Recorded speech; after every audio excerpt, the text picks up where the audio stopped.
Daniel? ¿Cómo está, estimado Jorge? Nuevo capítulo del Faro, segundo. Ahora tenemos un tremendo invitado el día de hoy, así que adelante, Jorge, hágala. Excelente invitado, así es, Daniel. Mira, bueno, y para todos los espectadores, quienes nos están viendo, nuestro invitado de hoy día, abogado de la Universidad de Chile, fundador de CDU Universidad de Chile, miembro de Cabilderos, activo invitado como panelista a diversos programas de la televisión. Tenemos el gran honor de tener con nosotros a don Pancho Orrego, a don Francisco Orrego. Así que le damos la cordial bienvenida a nuestro segundo programa de El Faro, un programa que tiene por objeto dar orientación cívica, educación a todo nivel y también con un objeto también de entretenimiento. Así es. ¿Cómo está, don Pancho? Qué gusto tenerte con nosotros acá. No, cabros, para mí un placer haber sido invitado a este programa, El Faro, capítulo segundo, entiendo. Así que Jorge, Daniel, un tremendo abrazo y les deseo toda la mayor suerte del mundo en este desafío que están emprendiendo, que son las comunicaciones. Necesitamos más voces que se dediquen a informar, necesitamos que nuestras ideas se defiendan en cada uno de los espacios, así que no es el agradecimiento de ustedes hacia mí, sino de mí hacia ustedes por tener este proyecto comunicativo. Muchas gracias, Gracias, Pancho. Oye, Pancho, mira, la verdad de las cosas que queremos comenzar el programa de hoy conversando de temas muy sencillos, muy cercanos a la gente. Queremos que nuestros auditores tengan pleno conocimiento de lo que está pasando hoy en día en el país, principalmente respecto de lo que se está debatiendo en la Convención Constitucional.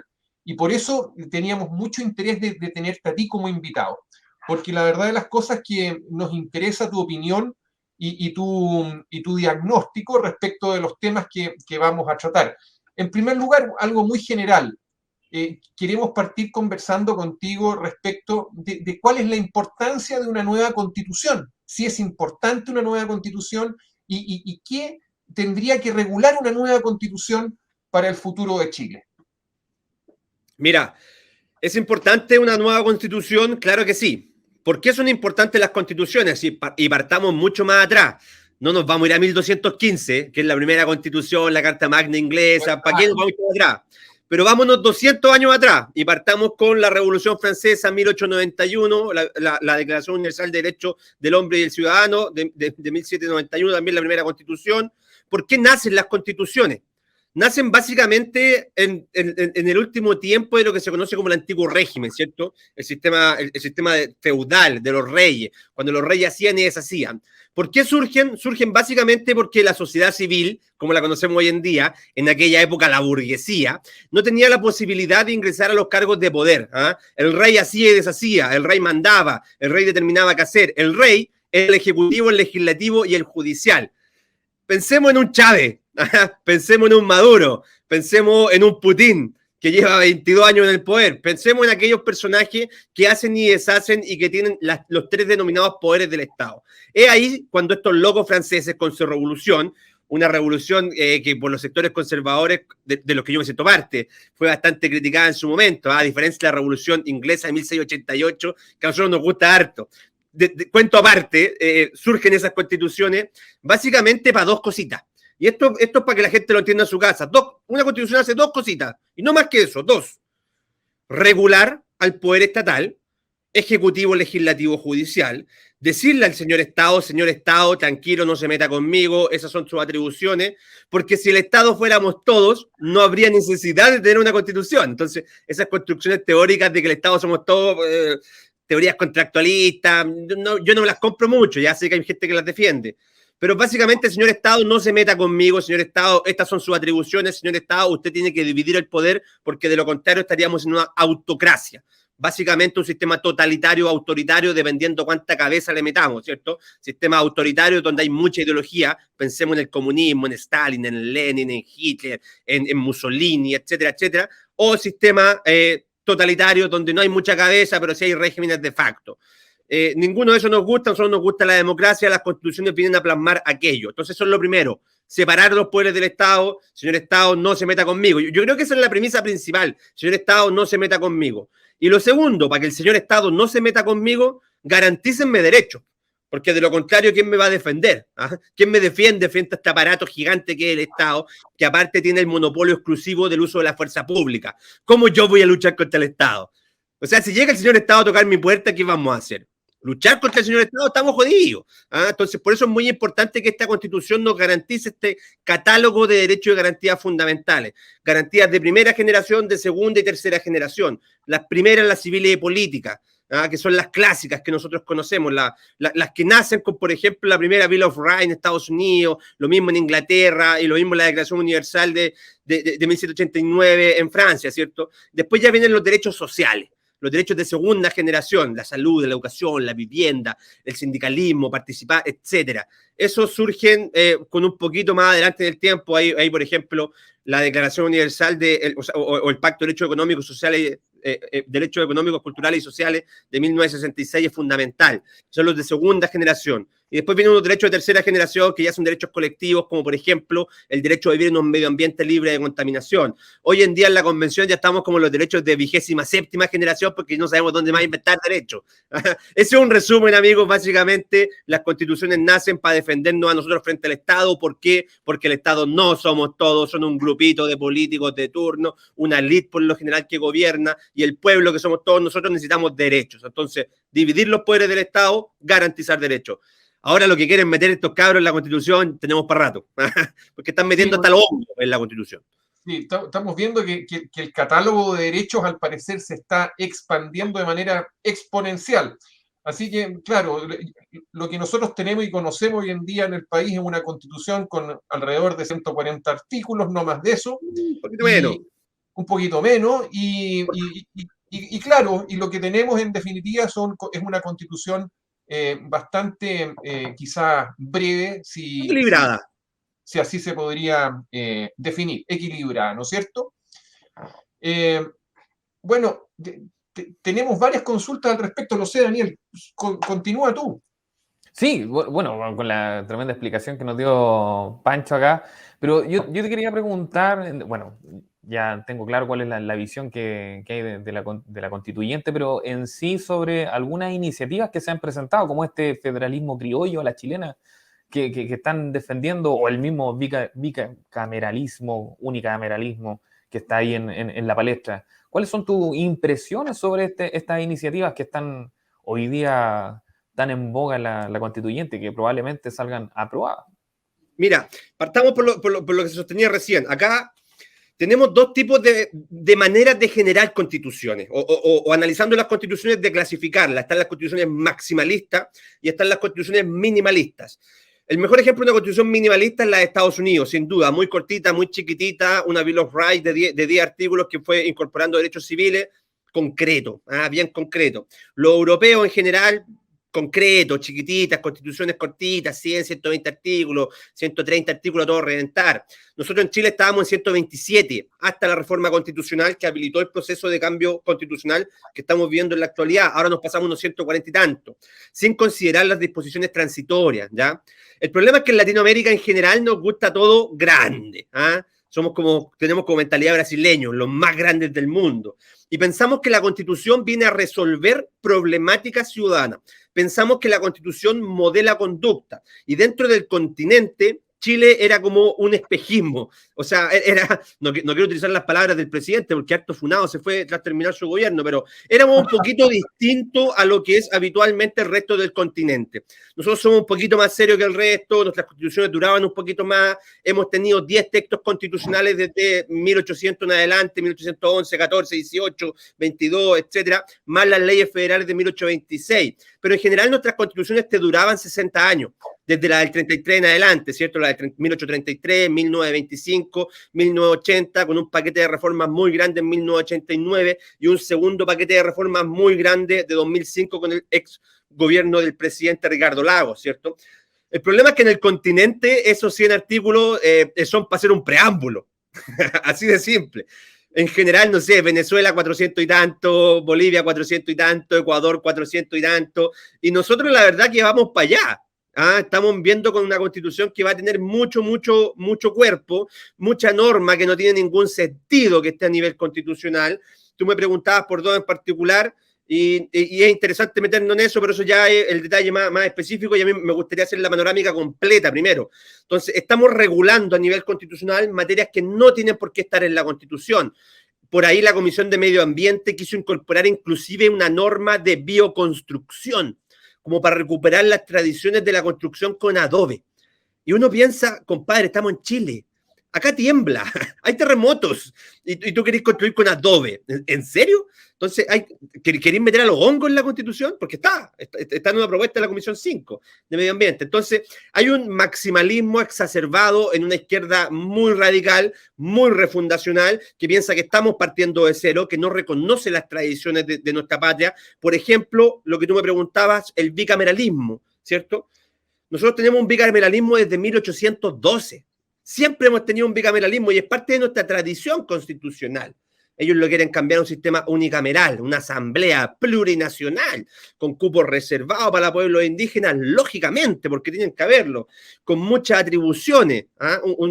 Y eso nos va generando ruido porque atenta contra la tradición constitucional de nuestro país y con reconocer las cosas buenas que hemos hecho como chilenos, que es un concepto que tampoco les gusta mucho, que se llame la Constitución del Estado o de la República de Chile, también les genera cierto ruido a estos amigos, porque no les gusta. Entonces va a ser la Constitución de los pueblos de Chile, como si fuéramos un país plurinacional. Yo tengo bastantes dudas con ello, cada vez me inclino más a pensar que no lo somos. Entonces, en particular van surgiendo ciertas ideas que son muy importantes porque te modifican completamente la tradición jurídica chilena. Nosotros hemos tenido un intento de federalismo, sí, lo tuvimos en 1826 con las leyes federales. ¿Cómo le fue? Mal. Entonces, no hay accountability para los compadres que están redactando la Constitución. Tiran ideas locas, se aplauden entre ellos, celebran ideas desquiciadas, piensan que van a cambiar la realidad chilena y estamos cayendo en una Constitución, amigos míos, que va a ser un mamarracho, donde se están aprobando efectivamente cuestiones que son burradas. Dos de esas que son muy importantes, y tú me las preguntabas, es la modificación o el cambio de un sistema bicameral a un sistema unicameral, donde yo te voy a hablar en buen chileno, porque más allá de que uno tenga cierto conocimiento en el área del derecho, acá las cosas son pan, pan, vino, vino, y la gente que nos escucha nos tiene que entender. La Cámara de Diputados es mala, la calidad es mala. Por lo general no se sacan buenos proyectos de la Cámara de Diputados. El nivel de los parlamentarios en la Cámara de Diputados es malo. O sea, y seamos sinceros con aquello. Porque hay muchos argumentos que están dando vuelta de la importancia de un bicameralismo para que se controlen los pesos, se establezca un sistema de control entre el Ejecutivo y el Legislativo, la tradición jurídica chilena, la importancia de tener cámaras que tengan atribuciones distintas, como la Cámara de Diputados que fiscaliza y el Senado que se dedica a ver materia legislativa en concreto. Yo creo que son buenos argumentos, pero para mí es mucho más simple. La Cámara de Diputados es mala, y acá el que arregla los proyectos es el Senado, y el Senado es mucho más responsable con Chile. Entonces, son cuestiones que nos van a afectar a futuro, claro que sí, porque no sabemos cómo va a quedar conformado y porque no sabemos cuál va a ser finalmente las atribuciones en concreto que va a tener, por ejemplo, este Consejo Territorial que viene a reemplazar al Senado. No me acuerdo cuál fue la segunda que me preguntaste. Sí, o sea, pero ahondando un poco más en este punto, ¿tú crees que esta conformación de este Congreso Popular, o como le quieren llamar, ya que el Senado en sí no, se cambia con este Congreso Territorial, que como bien dices tú, no tendrá ningún peso legislativo alguno y que tiene que trabajar conforme con esta como tercera cámara que se crearían en las regiones, estas asambleas regionales? Pero ¿tú crees que esto es como algo camuflado, una constituyente al estilo venezolano por ahí, que quieren un grupo de personas totalmente con el poder pleno? Mira, nosotros, a mí de verdad me gusta hablar como más en simple, nosotros queremos las pensiones de los países nórdicos, nos encantan, el sistema mixto, noruego, nos fascina, nos encanta, nos vuelve loco. Queremos las carreteras alemanas para poder andar a 250 kilómetros por hora sin que nadie me pase un parte, nos encantaría. Miramos el sistema de salud inglés y decimos, mira, acá hay un sistema que funciona. miramos a los estadounidenses, y más allá de esa crítica que los gringos imperialistas ya repetía añeja, que ya llega a aburrir, es el país de la libertad, y añoramos esa libertad, nos gusta la libertad que tienen los estadounidenses. Miramos los españoles y decimos, oye, nos gusta esa cultura, esa tradición, para los que somos un poquito más católicos, todo lo que implica la corona para esos países, y copiamos el modelo de Bolivia. Entonces, hay algo que nos está cuadrando de verdad. Entonces, cuando yo veo las propuestas que se están tramitando en la convención, yo veo la Constitución de Bolivia, veo la Constitución de Ecuador y veo conceptos que están solamente en esas constituciones que los quieren replicar en nuestro país. ¿Para qué? Para asimilar nuestro modelo al modelo boliviano, al modelo ecuatoriano. Entonces, cuando tú me preguntas hacia dónde están mirando estos compadres de izquierda más radical, porque son de izquierda radical, porque lo quieren nacionalizar todo, porque quieren expropiar todo sin pagar ni uno, porque aparte son bien Barça, son menos manos largas. Andan como tirando manos por todos lados. Entonces, ellos miran Bolivia, ellos miran Ecuador y copian cuestiones que son ajenas a nuestro sistema. Por ejemplo, el unicameralismo. ¿Cómo se va a llamar la asamblea? Probablemente, me la juego, Asamblea Legislativa Plurinacional de los Pueblos de Chile. Por ahí va, ¿cierto? ¿De dónde? Pero es que en Bolivia se llama así, es que en Ecuador se llama así, es que allá las atribuciones son esas. Entonces, estamos mirando esos procesos, copiamos instituciones jurídicas, las queremos traer para Chile, por ejemplo, los famosos derechos de la naturaleza. ¿De dónde salen? Cosmovisión de los pueblos originarios. Es una cosmovisión de los pueblos originarios junto al concepto del buen vivir. Ajeno a nuestra realidad. Entonces queremos hacer todo a la chilena. Nosotros tuvimos una transición chilena a la democracia, tuvimos un parlamentarismo a la chilena, tenemos el periodo de ensayos constitucionales a la chilena. En Chile todo es a la chilena. Y empezamos a copiar cuestiones que son ajenas a nuestra realidad, y eso lógicamente nos vuelve un poco inseguros, porque yo no quiero mirar Bolivia, yo no quiero mirar Ecuador, yo ni siquiera quiero mirar Brasil. Si yo me quiero comparar con países promedio, que hayan crecido, que tengan desarrollo, que se hagan cargo de los derechos sociales, que tengan mayores prestaciones, no puedo mirar a países que están abajo de nosotros. En todos los índices, en índice de agua potable, en índice de zonas urbanas que tienen acceso a la luz eléctrica, en índices de educación, de salubridad, en índices de mortalidad infantil, en PIB per cápita, en PIB... Le ganamos en todos los índices y los queremos mirar a ellos. Entonces no cuadra, y ahí uno se preocupa y dice, ¿qué es lo que quieren finalmente estos compadres? ¿Qué es lo que quiere esta izquierda radical que está representando la Convención Constitucional? Que tiene los votos para hacer y deshacer. Y la respuesta que yo llego, a la única conclusión que puedo llegar, objetivamente, y no realizando un perjuicio, sino que un juicio de valor, después de haberlos visto actuar en terreno, es terminar con el sistema neoliberal. No les gusta la economía social de mercado y lo que quieren es pasarse a una economía comunitaria, social, controlada por el Estado y planificada por el Estado. Y eso, amigos míos, aquí en la Quebrada del Ají es socialismo y no ha funcionado en ninguna parte del mundo. Y estos compadres insisten y lamentablemente el romanticismo del cambio constitucional nos obliga a nosotros a estar denunciando las burradas que aprueban, y yo tengo mucha preocupación respecto a que salga lo que salga. La ciudadanía terminará aprobando esa constitución. Por eso el proceso de lo que están haciendo ustedes de educar a la gente es muy importante, porque esta no va a ser una constitución que nos haga más ricos, es una constitución que nos va a hacer más pobres. No es una constitución que mira la justicia, sino que mira la injusticia. No es una constitución que se está haciendo cargo de la igualdad de la ley, sino que está creando grupos privilegiados, sobre todo los pueblos originarios con poder de veto para actividades económicas. Es una constitución que no está mirando la inversión, que la está espantando, que no está mirando el crecimiento, sino que lo que quiere es decrecer, porque hemos crecido mucho, compañero, y llegó el momento de redistribuir. Entonces uno realmente se va cuestionando las cuestiones que salen de ahí. Y interrúmpeme cuando quieras, porque yo cuando me pongo a hablar. Entonces, corta. Sí, no, porque está muy buena. Sí, no, sí, nos queda absolutamente claro lo que tú nos dices, pero hemos conversado otras veces con Daniel y es tema de largo debate el peligro de la falta de contrapesos que se está dando en esta conformación de nuevo texto constitucional. Nos asusta, nos preocupa, porque la verdad de las cosas que, así como tú recién nos comentabas respecto del unicameralismo que va a existir o que se propone, evidentemente que el bicameralismo implica un contrapeso de control por parte del Senado a la actividad también de la Cámara de Diputados.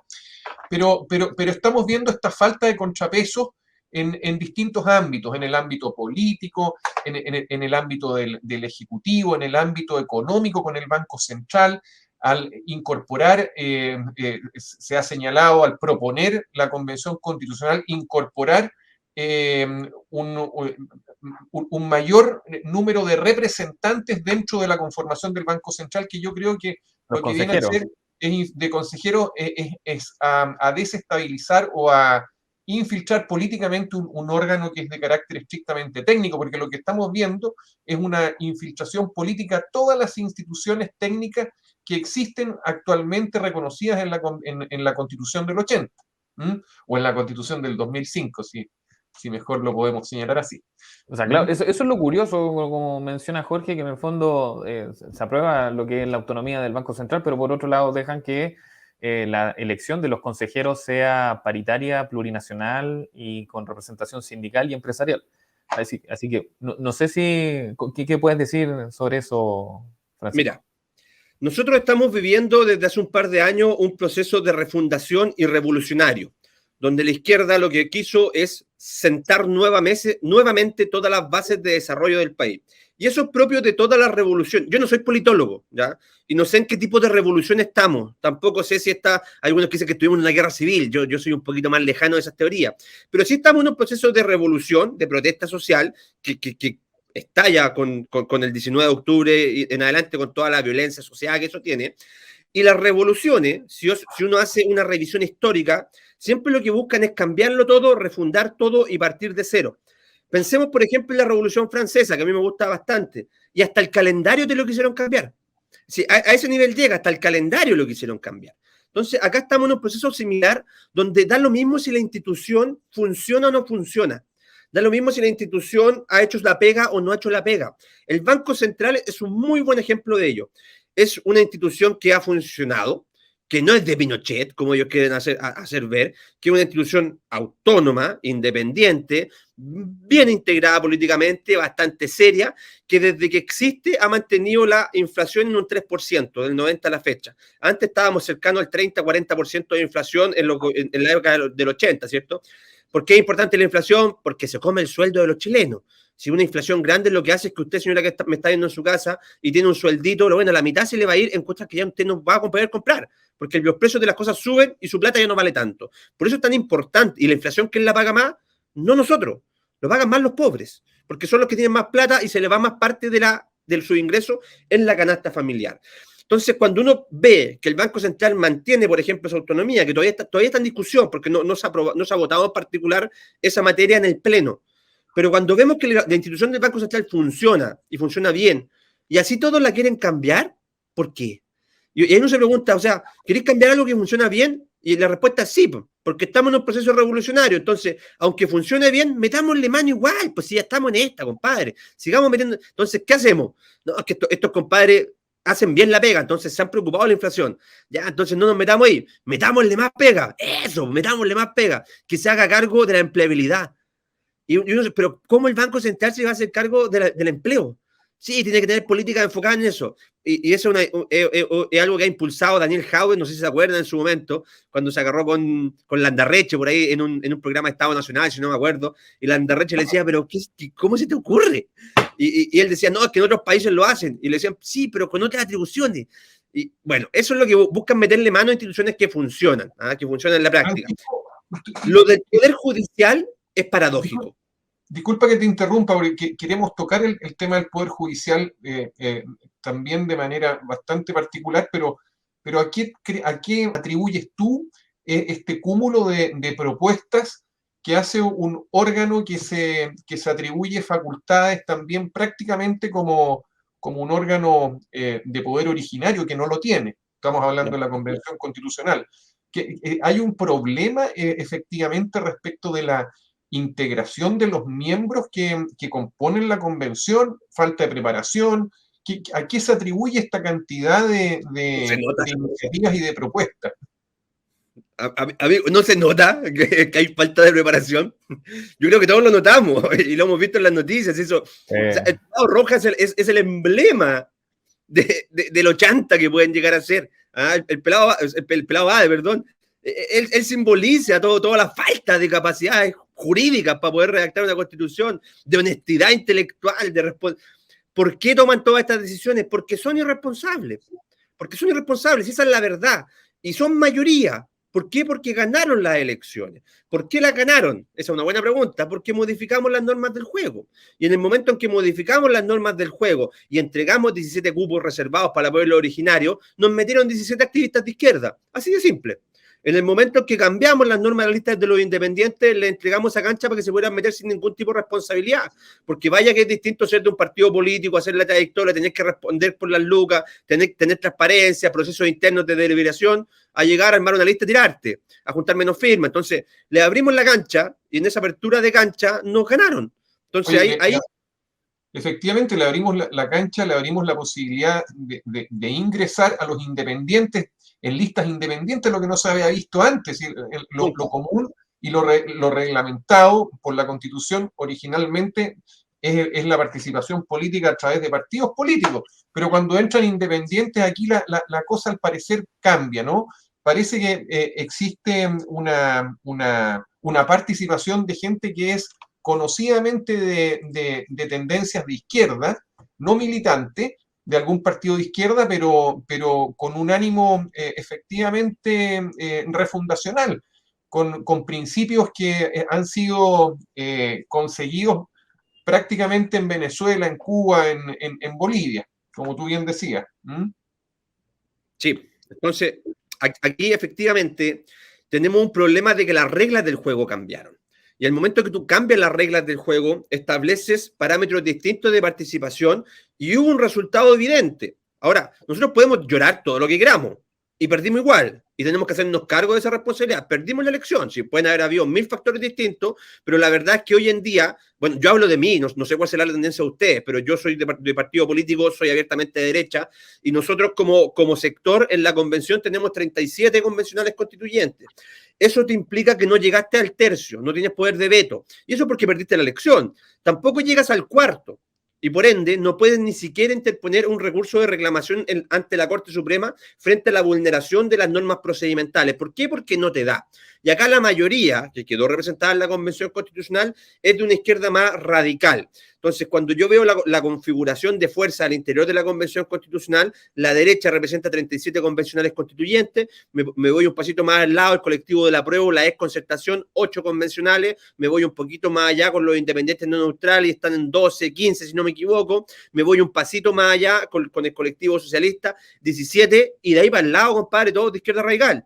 Y el colectivo socialista jugando el juego con el Frente Amplio, con el Partido Comunista y trabajando mano a mano con ellos. Lo mismo los independientes no neutrales. Entonces, acá tú tienes una articulación de fuerzas donde la derecha no se la escucha, donde con la derecha no se quiere dialogar, donde la derecha no se la toma en consideración, donde la derecha se la veta por el solo hecho de ser derecha. Y no lo digo yo. Bueno, yo lo digo y lo digo harto. Aparte, trabajo en la convención, soy súper transparente con eso. Pero acá también lo están diciendo ciertos sectores de centro izquierda. Lo dijo Felipe Arboe. Lo dijo Andrés Cruz, lo dijo Patricia Politzer, lo dijo el mismo Jaime Baza, lo dijo incluso, así ya un emblema del Frente Amplio, lo dijo Fernando Atria. A la derecha no se la está tomando en consideración. Entonces, nosotros estamos ahí, sí estamos ahí. Hacemos los puntos políticos, defendemos la idea, hacemos la tarea, hacemos la pega, presentamos las iniciativas, las defendemos, movemos los votos. Tenemos de verdad normas que son mucho mejor técnicamente que las de ellos. Algunas de ellos están con faltas de ortografía, o mal redactadas, o copiadas, o de plano mal copiadas. Iniciativas que no tienen orden, lógico, y se aprueban igual, porque vienen de la izquierda. A nosotros no nos han aprobado nada. Nada. Yo por ejemplo, te puedo dar yo sigo y estoy encargado de la comisión número 5, de medio ambiente, bienes naturales comunes, derechos de la naturaleza y modelo económico. De todas las normas que hemos votado, que ya son más de 100, o sea, para el primer informe fueron 58 normas, para el segundo yo creo que vamos a estar en las 60, 70 normas. ¿Sabes cuántos artículos no han aprobado? En el primer informe nos aprobaron 4 artículos de una iniciativa. Y después la votación en particular lo eliminaron. 0. Ese fue el resultado, 0. Sí. En la actual, que es el bloque 2, ¿sabes cuánto no han aprobado? En general, un inciso. Un inciso de una norma. Y lo van a votar. Me imagino que redundante a lo que ellos proponen. Exacto, que no le hace mal a nadie. Que no le hace mal a nadie. Entonces, acá si la norma viene de la derecha, a la derecha se la veta y por ende no quieren conversar con nosotros. Y eso es un problema muy grande porque básicamente lo que está haciendo es tener una constitución que represente solamente la idea de un sector. Ideas que por lo demás son fracasadas a nivel internacional. Y esa es la gran preocupación. El problema que tiene hoy en día la izquierda radical y refundacional que está en la convención es que se van a tener que hacer cargo de su hijo. Y su hijo puede ser una constitución muy mala, que va a regir los destinos de Chile en la economía, en lo social, en lo cultural, en lo político. Y los efectos de eso pueden ser devastadores para el país. Y dentro de todo eso hay ciertos elementos que a uno le preocupan. Y ustedes lo señalaban muy bien. Por ejemplo, el excesivo hiperpresidencialismo que podríamos llegar a tener. Por ejemplo, el hecho de que el presidente se pueda reelegir en un periodo consecutivo. Por ejemplo, aumentar el periodo de duración del mandato. Por ejemplo, rechazar cuestiones como las indicaciones que presentó Arturo Zúñiga y compañía de que un presidente no podía ser electo si había sido condenado a pena aflictiva. 3 años y 1 día. Se rechazó. ¿Por qué? ¿Cuál es el argumento para rechazar eso? Entonces hay cuestiones que van preocupando. Lo que pasó hace un par de semanas con el Poder Judicial, que se haya querido establecer un comité que iba a evaluar a los jueces por un proceso único para determinar cuáles de ellos son buenos y cuáles son malos. Si eso no te huele a chavismo, entonces tú tenés problemas de olfato, ¿ah? Y hazte un examen de COVID porque quizás perdiste el olfato. Pero eso te huele a totalitarismo, eso te huele a autocracia, eso huele a vulneración de la igualdad ante la ley. Aquí y en la quebrada del Ají, que hayan querido eliminar la inamovilidad de los jueces y que los jueces estuvieran dependiendo de, por ejemplo, una duración de su mandato y que, por ejemplo, tuvieran que depender del gobierno de turno. Si eso no es autoritarismo y totalitarismo, yo no sé qué lo es. Porque si un juez tiene que fallar conforme a lo que mandata el presidente de turno y no a lo que establezca la ley en la interpretación propia del mismo, entonces, compadre, acá no tenemos un poder judicial autónomo. El solo hecho de que se llame hoy en día sistemas de justicia y no poder judicial, yo sé que la gente de repente va a decir, pero es que no importa, si es un cambio cosmético. No, los poderes del Estado delimitan las atribuciones y las facultades de lo que nosotros conocemos en la República, de que cada uno ejerza su jurisdicción dentro del mandato de su competencia. Sistemas de justicia ya no estamos hablando de un poder. ¿Y qué significa eso? Significa que, por ejemplo, la jurisdicción, que es un tema ya estoy yendo muy al detalle y que lata, pero para los abogados, la jurisdicción sabemos que es la jurisdicción la que determina el órgano, no el órgano la jurisdicción. Entonces, la facultad de conocer de las causas civiles y criminales, resolverlas, hacer ejecutar los juzgados, eso determina que hay un tribunal judicial. Ahora tenemos sistemas sistemas de justicia plurinacionales, no me acuerdo ni siquiera cuál es el nombre. ¿Qué implica eso? ¿Cuál va a ser? ¿Va a haber un tribunal de los loncos? ¿Va a haber un juez lonco? ¿Va a haber un código orgánico de tribunales de pueblo originario? ¿Va a haber un código penal específico? Porque no sabemos. Se estableció el sistema plural de justicia. ¿Pero qué significa eso? ¿Ah? ¿Quién ejerce esa justicia? Ya, lata. Pero es complicado a nivel jurídico porque hay mucha indefinición conceptual. Y precisamente... Y eso a la larga no... disculpa.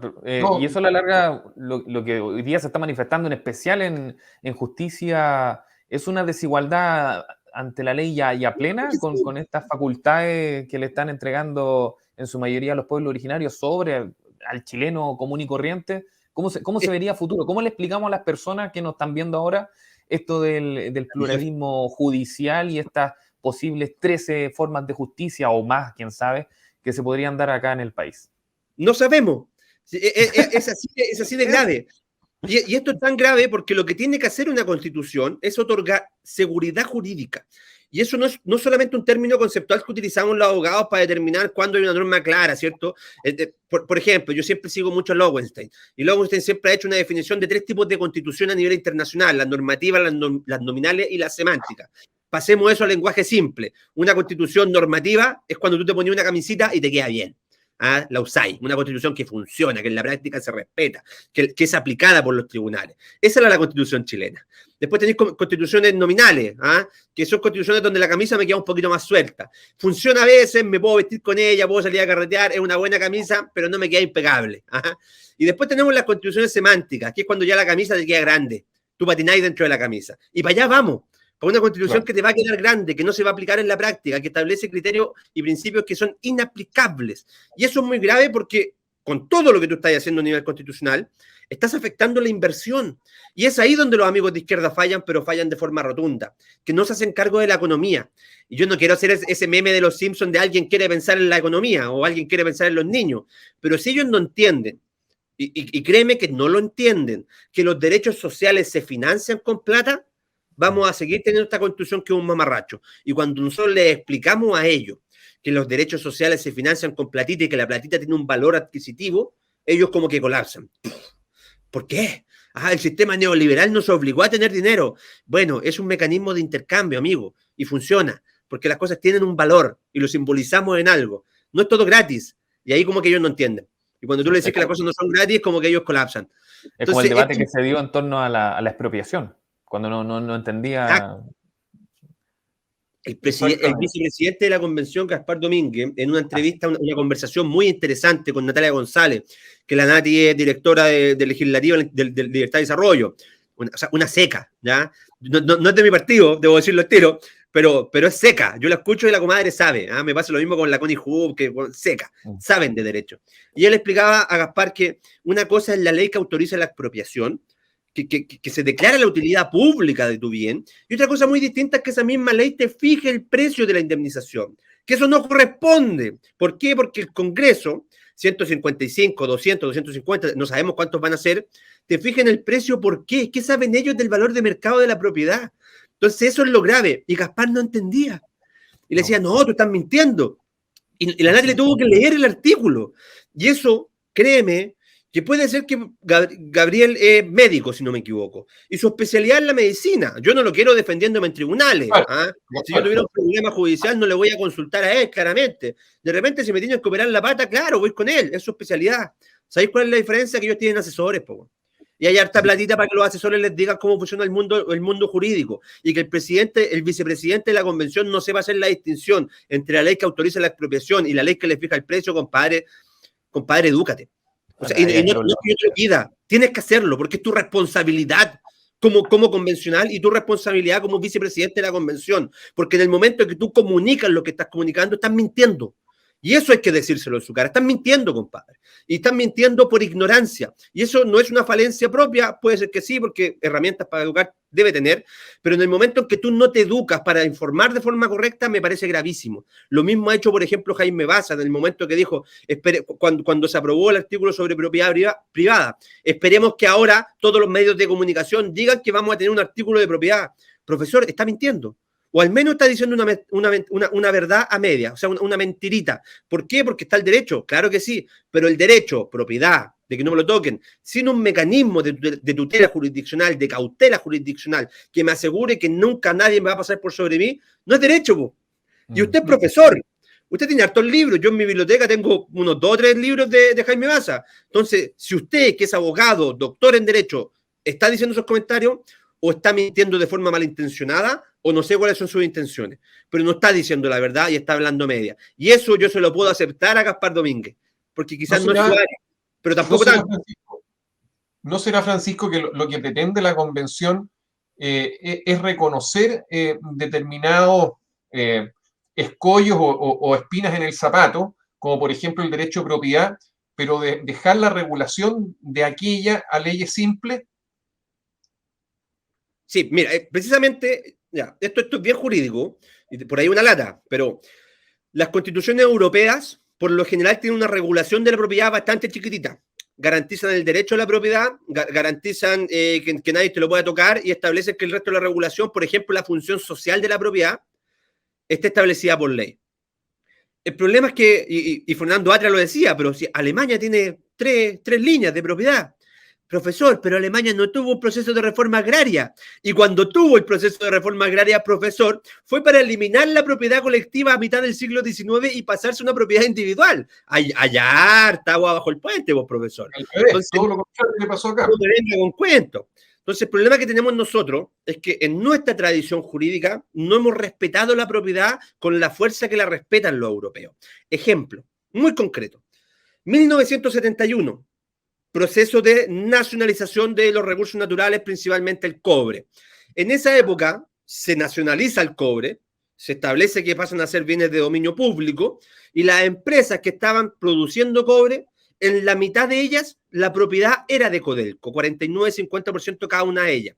¿Cuánto producía cada una de ellas? 500 millones de toneladas métricas al año, ¿cierto? En esa época nos fuimos a juicios internacionales, los perdimos todos, seguimos pagando hasta el día de hoy lo que quisimos hacer por la mala.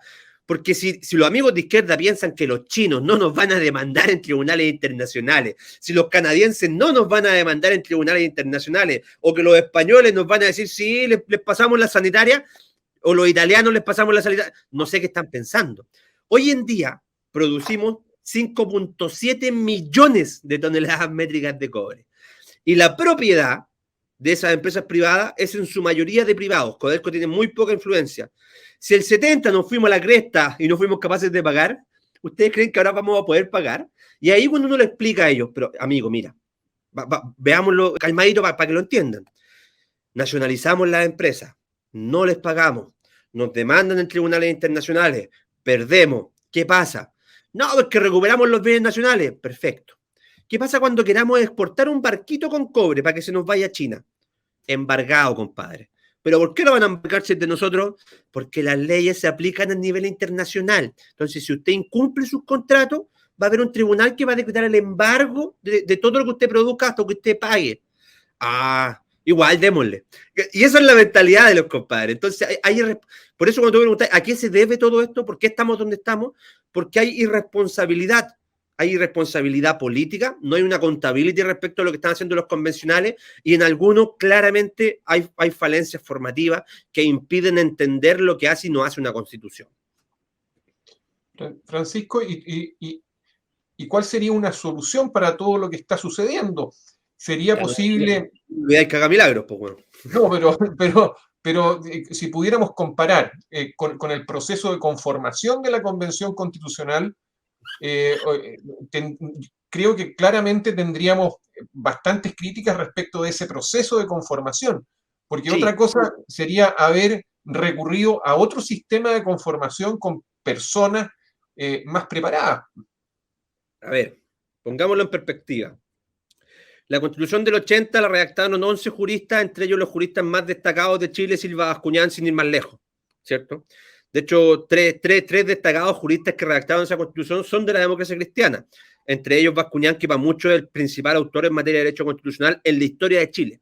Se demoraron 7 años, 7 años, 4 años en la Comisión de Estudio de la Nueva Constitución y después todos los procesos de cambio, hasta que el gobierno militar, el régimen militar, se autoatribuyó la potestad constituyente, eso también es parte de la historia, y terminó dictando la Constitución. 11 personas que se pusieron a discutir 7 años. Acá teníamos 155 que van a discutir 4 meses, porque los primeros 6 los perdimos. Y los perdimos pura tontera. Entonces, acá, efectivamente, las posibilidades que tú tengas de llegar a acuerdos son muy difíciles. Y cuando yo veo los procesos de cambio constitucional a nivel latinoamericano, y miro lo que pasó en Ecuador, miro lo que pasó en Bolivia, miro lo que pasó en Venezuela, en lo que se conoce como el nuevo constitucionalismo latinoamericano, yo veo que, por lo general, la izquierda, cuando tiene el poder, pasa por sobre el resto. Y no le preocupa. Ecuador es el mejor ejemplo. O sea, la derecha, ni siquiera la derecha, la centroizquierda metió como 3 personitas y el resto todos de ellos. En Bolivia quedamos un poquito más equiparados y la derecha metió y pudo hacer contrapeso, pero terminaron sesionando cuarteles militares sin la derecha, ¿cierto? ¿Para qué vamos a hablar de Venezuela? Donde sabemos lo que pasó, la Asamblea Constituyente hasta el día de hoy sigue funcionando. Entonces, acá tenemos efectivamente una convención que, como tú señalabas, no es un órgano con potestad constituyente originaria. ¿Qué significa eso? Que no puede hacer y deshacer. Está debajo de la Constitución, tiene que respetar los procesos. Tampoco es un órgano constituyente derivado, ¿ya? Para mí simplemente es un órgano encargado de proponer un texto constitucional porque la potestad de la soberanía de aprobarlo sigue en ti y en mí. Nosotros determinamos si lo aprobamos o no, no ellos. Por tanto, no tienen potestad. Eso también es una discusión. Si tú querés criticar que estos compadres efectivamente se han pasado la atribución, etcétera, etcétera, etcétera, y todo este concepto de disuelvan la convención, yo también tengo que sopesar lo que es jurídico con lo que es político.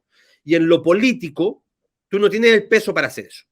Y la convención, dentro de todo lo que te pueda molestar, no tiene un mecanismo de disolución que no sea o el término del plazo de funcionamiento o el someter a consulta popular una propuesta de constitución. Por ahí me dicen, pero la nulidad de derecho público. Bueno, pero eso se demora 10 años en tribunales. Ah, y hay que tramitarla en tribunales ordinarios. Entonces, hay que ser serios también. Y informar a la gente y decirle, mira, todas esas campañas no van a llegar a buen puerto, porque todo esto se hace dentro del marco constitucional. Hace la crítica que queráis, que entregaron la Constitución, que la derecha se vendió, que entregó los votos, que se bajó los... Sí, te la compro toda. Pero en lo jurídico, nosotros no hemos tenido ningún quiebre institucional. Ninguno. Porque es la misma Constitución actual la que habilitó el proceso de cambio constitucional. ¿A qué voy con esto? que salga lo que salga de esa convención, lo que a nosotros nos corresponde, como aquellos que defendemos la institucionalidad, que queremos un país que crezca, que queremos un país de oportunidades, un país que llame a la inversión, que fomente la igualdad ante la ley, que tenga grupos que no sean privilegiados, es informar. Informar. Eso es lo que nos corresponde ahora. Informar, porque en lo político siempre va a chocar esta constitución actual, que yo la adoro. Yo de verdad me la sé de memoria, te la puedo citar como poema, porque me encanta, porque es una buena constitución, pero es una constitución que para la izquierda se instaló como la constitución de Pinochet. Y tú vas a echar a correr la constitución de Pinochet, que sabemos que no es la constitución de Pinochet, nosotros lo sabemos, ¿ah? Y si de alguien es de Ricardo Lagos, porque lleva su firma, pero va a ser esa constitución contra la constitución de los sueños, del idealismo, la constitución de la esperanza, del cambio, de los derechos sociales. Entonces esa vega es muy dura y tenemos que ser muy serios en estar informando de lo que ocurre en el interior de la convención para poder ir generando masa crítica. Al menos yo estoy en eso. Puedo estar equivocado, sin duda, pero creo que es lo que corresponde en este momento. Yo ya estoy perdiendo la esperanza de que salga algo bueno. Yo tenía esperanza y soy una persona que actúa de buena fe y me cuelgo a cualquier hilo de luz para poder decir acá se viene algo que al menos no sea tan malo. Y ya se han aprobado demasiadas normas que son francamente contradictorias a lo que la gente esperaba. Y cuando digo a lo que la gente esperaba, me estoy refiriendo a que la gente esperaba cambios puntuales, derechos sociales, esperaba mejorar las pensiones, quizás esperaba también algunas reformas en materia educacional o en vivienda, pero no una refundación de la forma en que se ha planteado. Hubieron muchas de las promesas que hicieron al momento de la campaña en el prueba de rechazo inicial se basaban en cosas que no eran del foro constitucional, como subir los sueldos o muchas cosas como la que ha nombrado acá Francisco. Y hoy día eso causa decepción en la gente. Ven que la discusión va para otro lado con temas que son completamente ajenos a lo que se discutieron y a lo mejor muchos salieron a la calle a protestar legítimamente, a lo mejor dentro de su pensamiento. Pero hoy día vemos algo completamente distinto y va una vía, como se han dicho en todo el programa, vamos camino a Bolivia, vamos camino a Venezuela. Mira, yo soy vecino de Santiago Centro. Me tocó comerme todas las marchas, las más grandes. Ayer una marcha muy gigantesca por el 8M. Vivo paso de los metros Católica y Metro Santa Lucía. Veo las marchas, paso por eso, son mis barrios. Yo no vi ningún cartel que dijera queremos más políticos. Yo no vi ningún cartel que dijera queremos más institucionalidad. No vi ningún cartel que dijera que queremos aumentar la burocracia. Hasta el día de hoy veo marcha y no lo encuentro. Y es eso lo que le estamos ofreciendo a la gente. Yo no vi ningún cartel que dijera queremos desigualdad ante la ley. No vi ninguno. No vi ningún cartel que dijera queremos grupos privilegiados. No vi ninguno. No vi ningún cartel que dijera queremos que los pueblos originarios, pueblos indígenas, tengan poder de veto respecto a las actividades económicas. No vi ninguno. Entonces, efectivamente, estamos en un proceso de cambio constitucional donde se aplica mucho lo que nosotros dijimos. Te lo dije. Sabíamos para dónde iba. ¿Por qué sabíamos para dónde iba? Porque muchos de nosotros que advertimos aquello, venimos de la política universitaria. O sea, yo crecí haciendo política universitaria con Gabriel Boric, con la Camila Vallejo. Los conocemos. Atria fue profe mío. Sabemos para dónde van. Sabemos cuál es su construcción del nuevo modelo que ellos llaman el modelo alternativo. Si uno lee a Gabriel Salazar, sabe para dónde va. Si uno lee a Carlos Ruiz, sabe para dónde va. Y ellos van para eso. Van a hacer una modificación no que tenga que ver con los derechos sociales, porque eso ni siquiera se garantiza a nivel constitucional. Si tú puedes tener 10.000 recursos judiciales para ir al tribunal y demandar, pero hasta que no tengáis plata no te sirve de nada, porque los derechos sociales, amigos míos, se financian con plata, porque esa es la característica de los derechos económicos, sociales y culturales, que tiene que haber una prestación efectiva por parte del Estado, a diferencia de un derecho de primera generación, que lo que requiere es, señor Estado, absténgase, no se meta en mi libertad. En el segundo, señor Estado, métase, financien estos derechos sociales. Entonces, a fin de cuentas, lo que estamos haciendo es generar una cantidad de expectativas muy grandes, donde lo que la gente quería era mejor salud, mejor educación, mejor vivienda, mejores pensiones, todas demandas muy válidas dentro de países que quieren dar el salto al desarrollo, como lo que estábamos nosotros. Pero estos compadres nos están queriendo imponer un modelo centrista, socialista, de una economía planificada, donde los factores, hay normas que hasta proponían estatizar a las sanitarias. Cuando los índices de agua potable de Chile son los más altos de Latinoamérica. Peleamos con Canadá, palmo a palmo, para ver quién llega, y entiendo que incluso le ganamos. Entonces, y te dicen, no, que las sanitarias lucran con el agua. ¿Tú sabés cuánto cuesta el litro de agua? El litro de agua promedio en Chile, $1. ¿Por qué la queréis cambiar? Porque el agua no está llegando, compañero, a la zona de Petorca, de donde yo vengo de cabro chico, porque soy de la quinta región. Bueno, amigo mío, allá el Estado se tiene que hacer cargo, y mira cómo lo hace. Entonces tú crees que todos pasemos el Petorca, y no entienden. No entienden que cuando el Estado se mete en economía lo hace mal. No entienden que cuando el Estado se mete hay mayor burocracia. No entienden que cuando las resoluciones son administrativas, la coima corre muy fácil. No entienden que lo judicial, la importancia que tiene lo judicial es democratizar el acceso a los bienes comunes o democratizar el acceso a, por ejemplo, las concesiones mineras. Que todos podamos ante un órgano objetivo pedir una. Pero en el momento que es el Estado, el señor Estado, como a ellos les gusta, el socialismo que los caracteriza, el que se hace cargo de aprobar determinadas resoluciones que autoricen a los privados a poder ejercer labores económicas, chuta, yo me preocupo, porque ahí puede correr mucha influencia. Y lo hemos visto en países vecinos. Entonces, no me gusta que nos sigamos comparando con estos países como Bolivia, como Ecuador, porque lo hacen mal, pero a ellos les gusta. Y fascinan, y están fascinados con ese modelo, y piensan que de verdad el socialismo ahora sí va a funcionar. Y ahí nosotros, nuestra labor, ¿cuál es? Informar e intentar ganar estos espacios para que la ciudadanía entienda que todas estas promesas vacías no van a llegar a nada. Y por eso es muy importante que como oposición estos 4 años seamos muy unidos y estemos muy encima de estar exigiendo toda la cantidad de promesas vacías que realizó el presidente electo Gabriel Boric. Para ir terminando, Francisco, una autocrítica respecto de la Constitución vigente y cómo podríamos mejorar eso. Varias. Primero, hay una deuda histórica con los pueblos originarios. Y qué buena pregunta, compadre, porque por lo general no me la hacen. Nosotros no podemos simplemente como sector, te insisto, yo hablo como yo, ya no hablo por ustedes, yo de mi sector de derecha, no podemos simplemente decir no, vamos a rechazar. Estamos en contra de lo que hace la izquierda, porque los conos te los ponen ellos. Ellos te ponen el tema sobre la mesa. Nosotros hemos perdido, y si por algo perdimos, creo yo, y este es mi análisis, es porque no fuimos capaces de instalar temas en la agenda pública, de no hacernos cargo de las demandas ciudadanas, de no saber leer lo que estaba pidiendo la ciudadanía. Y aquí no solo hablo por mí, yo creo que hablo por los más viejitos que han hecho política siempre y que tuvieron los ojos un poquito vendados. Nosotros venimos con otra fuerza. Pero ahí tenemos, por ejemplo, una deuda histórica con los pueblos originarios. Todos los presidentes, desde 1990 hasta la actualidad, han presentado reformas constitucionales para incorporar a los pueblos indígenas dentro de la Constitución. Ahí tenemos una falencia muy grande. Tenemos un problema de que nuestra Constitución, si bien fue pionera en 1980 respecto de la protección del medio ambiente, la primera que estableció un recurso de protección para cautelar que la naturaleza fuera respetada, la primera, se quedó corta. Se quedó corta y hoy en día necesitamos al menos un estatuto de protección del medio ambiente, un desarrollo sostenible con las generaciones futuras, donde nosotros sí podríamos estar metiendo mano. Nosotros tenemos un problema respecto de que efectivamente la Constitución no se ha hecho cargo de los derechos sociales de segunda generación, ¿cierto? Lo hacía, sin ir más lejos, la Constitución de 1925. El problema es que la solución que da la izquierda es de consagrarlo, judicializarlo y establecerlo sí o sí. Nosotros somos un poco más responsables, entonces deberíamos establecer mandamientos de efectividad, estilo europeo, estilo español, estilo alemán. El Estado tendrá la obligación de velar y satisfacer los derechos sociales, como por ejemplo la educación, y para ello deberá dictar una ley en la medida en que las arcas fiscales lo permitan. Lindo, suena hasta lindo, y seríamos más responsables y no estaríamos haciendo cargo de estos cambios. Tenemos un problema de descentralización evidente.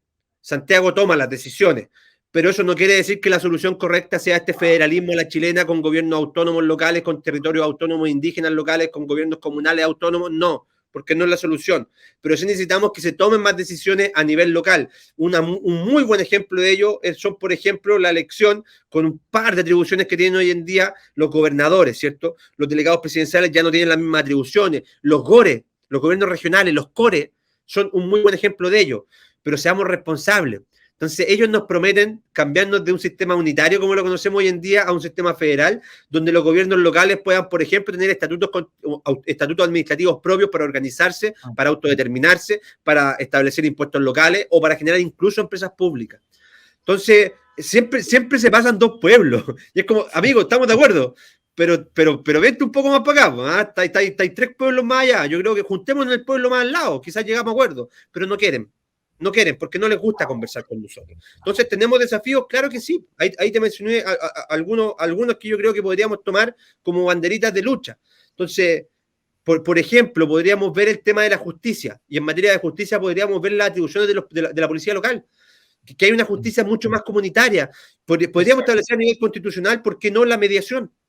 Y los Que los juzgados de procesos policía local funcionan tan mal, no tienen un funcionamiento pero paupérrimo. Y son un foco de resolución de conflictos absolutamente necesario para los temas vecinales. Y el sistema los tiene votados. No existe una plataforma electrónica de tramitación de causas. Están trabajando todavía en la tramitación de causas los juzgados de policía local como a fines de 1800. Así, ¿por qué no podemos tener a nivel constitucional un mandato? Te hablo de un artículo que diga Chile tendrá la obligación de ser un Estado digital. Compadre, eso es potentísimo. ¿Qué quiere decir? Que, por ejemplo, cuando queráis sacar un certificado en la notaría que ahora te pegáis 4 horas, lo podéis hacer por internet. Que, por ejemplo, los notarios en todo Chile estén conectados. Que, por ejemplo, los conservadores tengan todos sus documentos digitalizados. En Santiago se puede, pero yo voy al conservador de Quilpué, que es de donde yo nací y me crié, y ahí tengo que estar revisando libros, bueno, hasta llegar a 1800. Entonces, Exacto. podemos avanzar en esas materias. Y no lo hemos hecho, ¿por qué? Porque estuvimos bailando mucho tiempo al ritmo de lo que nos imponía la izquierda más radical. Y nos imponía los temas. Entonces, ¿ellos qué nos impusieron? Impuesto a los súper ricos. Y ahí estábamos nosotros explicándole que no podía ser impuesto a los súper ricos. Ellos nos decían 40 horas y nosotros le decíamos, analicémoslo con calma, porque hay que ver cómo afecta la productividad. Ellos nos decían reforma tributaria. Compadre, veamos cómo está. Y estamos siempre así, compadre, esperemos. Pero, compadre, espérate un ratito. Pero cuando nosotros decimos, oye, acá hay una propuesta nuestra. Por ejemplo, te doy una, que fue de las pocas que a mí en estos 4 años me gustaron. La ley Marraqueta, o lo que fue el intento de la ley Marraqueta. Que cuando nazca cada chileno le pongan un palito en la cuenta individual de capitalización, me da lo mismo dónde, si AFP o otro organismo, me da exactamente lo mismo, pero que eso rentabilice 18 años, 20 años, 30 años. Ahí tú entras al tiro con una propuesta concreta, buena, que se hace cargo de nuestra idea. Pero Muy una. bueno. Una. Entonces, me cuesta encontrar la segunda o la tercera. Y por lo general somos el sector que dice no. Y tenemos que ser propositivos. ¿Por qué la de...? Yo no sé de qué tendencia son ustedes, yo hablo por mí, lo voy a decir como 4 veces para ser mayor responsable. Nosotros tenemos una clara tendencia política, pero en el programa somos neutrales, Francisco. Ya, yo no. Yo soy politiquero. Tenemos invitados de todos los colores, así que la idea es poder conversar para educar a nuestra teleaudiencia. ¿Por qué mi sector no puede tener una postura en medio ambiente? ¿Por qué no puede haber un proyecto medioambiental de la derecha? ¿Por qué no podemos tener un proyecto en materia de feminismo, de igualdad ante la ley? No, ponle el nombre que queráis, pero ¿por qué no podemos tener esa idea? ¿Por qué no podemos tener una postura respecto al pueblo originario? ¿Por qué no podemos tener una postura respecto al concepto maritorio que está muy en boga hoy en día porque Chile es un país con mucho mar? ¿Por qué no podemos tener una propuesta propia respecto a una modificación al sistema de salud cuando sabemos que el sistema funciona mal? Y siendo de los mejores de Latinoamérica, ya, pero hay problemas con la lista de espera. ¿Por qué no podemos tener una postura respecto a eso? ¿Por qué no podemos tener una postura con nuestros cabros en las universidades que hable de, por ejemplo, bajar la duración de las carreras de 5 a 3 años? ¿Por qué no proponemos? ¿Por qué no nos juntamos a conversar? ¿Por qué no debatimos sobre estas materias? ¿Por qué no hacemos congresos ideológicos? Puedo seguir. Toda la razón. Siempre se llega a placer, lamentablemente. Llegó el momento de hacer cambio. Ha sido realmente muy provechosa tu visita al programa. Yo, la verdad, las cosas que en atención y en honor al tiempo, ya estamos pasados. Esto fue una clase magistral. Te queremos dar las gracias. Efectivamente, fue un gran aporte tu concurrencia aquí al Faro. Un programa que tiene por objeto eso, ser un faro respecto de estas contingencias políticas y sociales en la sociedad actual. Así que, bueno, yo no sé, tú, Daniel, si tienes algo más que señalar. Nada, solo agradecer a Francisco la presencia acá en el programa, esta tremenda clase magistral que nos dio y que pudo ahondar en lo que se está llevando hoy en día en la constituyente para que las personas se puedan informar y tal como dice el nombre del programa, el faro, y como lo dijo Jorge, la idea es ser el faro para que la gente se pueda informar y llevarlo a buen puerto. Eso es lo que nosotros queremos proponer, educar e informar de lo que se estaba haciendo hoy en día en la constituyente y en la contingencia política nacional. Así que nada más que agradecerte, Francisco, tu presencia en nuestro programa y esperamos en un futuro poder contar nuevamente contigo para seguir conversando y ahondando de cómo va avanzando también la constituyente. Así que nada más que agradecer. Mira, Jorge y Daniel, yo antes que todo pedirles disculpas por la cara que tengo. Estamos trabajando todo el día, estamos con jornadas de trabajo. Por ejemplo, ayer 16 horas trabajamos. O sea, partimos a las 9 de la mañana y terminamos a las 12, 12 y media de la noche. Entonces estamos trabajando 14, 15 horas por día. Y créeme que entre la pega que uno tiene que hacer, más los programas en los que estamos participando, como que el día se te hace cortito y estas ojeras son por eso. Así que les pido disculpas.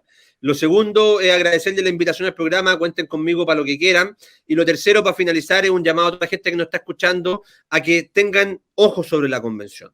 La convención hay que rodearla, sí, pero con la fuerza de la idea, con la fuerza de la voluntad de la sociedad civil. Hoy día hubo una manifestación muy linda de los guasos chilenos por la defensa de las tradiciones de nuestro país. Yo lamentablemente no pude estar en la convención hoy día presencial, pero llegó un grupo bastante grande a defender nuestra historia, nuestras tradiciones, nuestra cultura, y eso no deja de emocionar. Entonces, le pido a toda la sociedad civil que se active, que sean críticos del proceso, que sean fiscalizadores del proceso y que nos ayuden a los que tenemos un poquito más de gira en los medios de comunicación a difundir las ideas. Por ahí un retweet es lo que puede ayudar a llegar con la información a otra persona, un me gusta nos puede servir, el compartir estos programas y entre todos ir generando esta conciencia de que lo que se está cocinando en la convención no es justicia, no es igualdad ante la ley, no es crecimiento, sino que se está fraguando una constitución de la desigualdad, que va contra la inversión, que va contra el crecimiento y que a fin de cuentas nos va a hacer ser un país más pobre. Y eso a mí no me puede dejar de preocupar y espero que la gente que nos escuche también se preocupe como yo y nos empecemos a movilizar por causas para defender lo rico que era este país y la posibilidad que tenía este país de crecer. Y yo se los digo no solamente como un panelista de programas de tele, se lo digo como una persona que es el primer profesional de la familia, como una persona que superó la pobreza de forma intergeneracional, que sé lo que de verdad mis viejos saben lo que es la pobreza, que se puede. Y que con este modelo se podía, pero con el modelo que ellos nos proponen no se va a poder. Entonces, ese es el llamado a que se activen. Y un abrazo a los dos, pues, cabrón. Genial, Francisco. Pucha, realmente súper bueno haberte tenido en nuestro programa. Y bueno, nada más que agradecerte por tu tiempo, por tus explicaciones, por tu participación y matriculándote al tiro con una nueva visita a futuro. Espero que podamos estar reuniéndonos contigo quizás en el mes de mayo, antes del plazo de término de la Convención Constitucional, para que podamos seguir conversando respecto de los temas de actualidad en torno a la Convención. Así que un gran abrazo, estimado Pedro. Yo feliz, amigo, y solo para finalizar, pasar el dato, lunes Radio Agricultura de 1 a 2 de la tarde, programa Nuevas Voces, jueves Fundación Nuevamente de 12 a 1 y media, los mismos jueves Radio Libertad y con Gonzalo La Carrera, con José Carlos Mesa, los viernes creo que estamos saliendo, no me acuerdo si viernes o jueves, vía X, cadena nacional, estoy en el Póker Político, entonces a seguirnos por las redes y ayudarnos. De todas maneras, pasar el datito. Muy bien. Está bien. Y bueno, ya ha finalizado el programa del día de hoy del Faro. Queremos agradecer a todas las personas que nos están viendo en estos momentos y dejarlos invitados para un próximo capítulo con nuevos invitados y seguimos siendo el Faro para que usted se informe y que pueda llegar a buen puerto. Así que nos vemos en un próximo programa.